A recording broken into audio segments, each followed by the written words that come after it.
Sebagai doktrin tertinggi di lingkungan TNI AD, doktrin TNI AD Kartika Eka Paksi merupakan landasan dalam merumuskan kebijakan pembinaan postur TNI AD agar dapat digunakan dalam pelaksanaan tugas TNI Matra Darat di bidang pertahanan.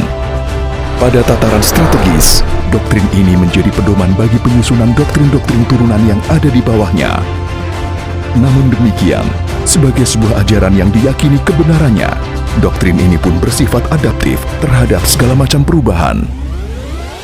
Sehingga dalam perjalanannya, doktrin TNI AD Kartika Eka Paksi telah mengalami beberapa kali penyempurnaan, baik revisi maupun amandemen yang dianggap perlu. Salah satu penyempurnaan tersebut dilakukan pada tahun 2020, di mana TNI AD telah merevisi doktrin tertingginya sebagai langkah implementatif guna beradaptasi terhadap segala dinamika perubahan yang terjadi. Diawali dari pembentukan kelompok kerja, pada langkah awal ini dibahas rencana secara garis besar yang akan dilakukan guna merevisi doktrin sehingga tetap valid, sekaligus adaptif dan operasional. Tahapan selanjutnya dilaksanakan uji naskah, fokus group discussion, dan seminar guna memastikan bahwa penuangan tata tulis dan substansi di dalamnya telah sesuai dengan aturan yang berlaku di lingkungan TNI AD serta yang dapat dipertanggungjawabkan. Selain itu, saran masukan dari beberapa pakar yang kompeten diharapkan dapat memperkaya substansi yang dituangkan. Faktor geografi itu masih relevan atau tidak untuk dipertimbangkan dalam gelar pasukan.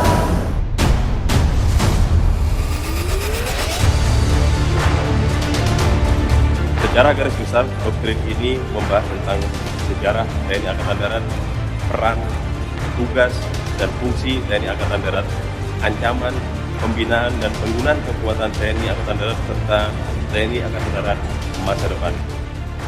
Doktrin TNI AD, kita harus lihat sumber-sumber hukum kita, yaitu sumber tertinggi di negara kita tentunya adalah Undang-Undang Dasar 1945. Tujuan nasional pertama yaitu melindungi segenap bangsa Indonesia dan seluruh tumpah darah Indonesia.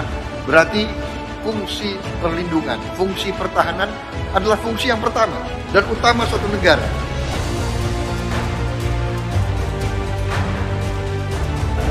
Idealnya posko setelah 2024 itu dirancang minimal 25 tahun ke depan.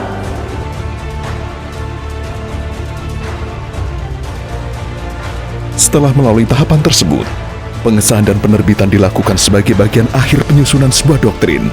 Setelah itu, tahapan berikutnya adalah pelaksanaan sosialisasi guna menyebarluaskan isi doktrin kepada para user di lapangan. Rangkaian kegiatan sosialisasi dimulai dari wilayah Kodam Jaya dan Kodam 3, lalu dilanjutkan ke seluruh komando utama jajaran TNI AD. Dihadiri oleh para komandan satuan di tiap komando daerah militer. Sosialisasi ini dilaksanakan melalui metode tatap muka dan Vkon sebagai akibat masih berkembangnya virus COVID-19.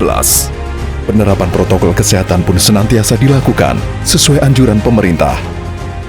Kegiatan sosialisasi diawali oleh laporan penyelenggara, pembacaan sambutan Komandan Kodiklat TNI AD oleh Ketua Tim, dilanjutkan dengan paparan dan sesi tanya jawab. Melakukan diplomasi pertahanan juga Bapak Kasat memberikan, kalau selama ini kan berarti tidak masukkan tugas pertempuran. Nah, kita lihat hasil pembinaan dalam tugas-tugas kita. Selanjutnya, kegiatan dilanjutkan dengan penyerahan doktrin secara simbolis oleh Ketua Tim kepada pimpinan acara sebagai tanda bahwa naskah doktrin telah disebarluaskan ke seluruh satuan jajaran.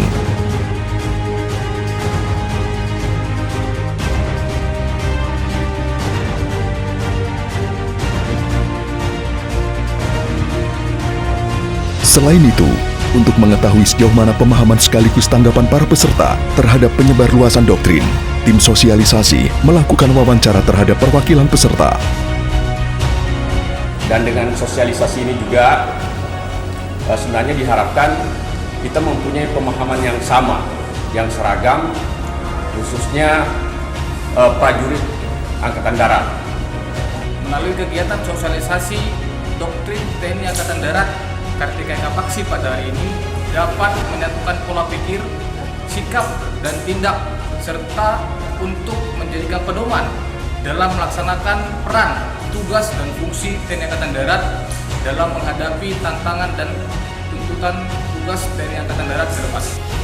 Kegiatan sosialisasi ini diharapkan dapat menjadi wadah yang efektif bagi para komandan satuan dalam memahami substansi doktrin tertinggi TNI AD yang selanjutnya akan disebarluaskan kepada para prajuritnya di satuan.